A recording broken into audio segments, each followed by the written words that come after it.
have been raised about the CDF. There are people who have been concerned, but because some of us have also been immoral and have misused that fund, so that has raised some questions. But I believe that the fund has done a lot, and it will require consultation of leaders.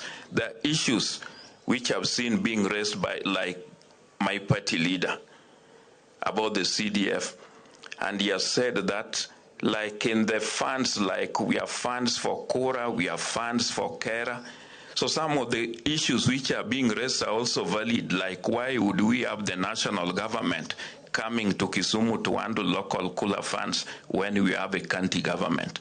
Why do we have Kera operating in towns when this is a rural roads funds? Why do you have Kera operating in Nairobi or Mombasa? So those require consultation. But in Nyakach, the people told me that CDF is good and it should continue. And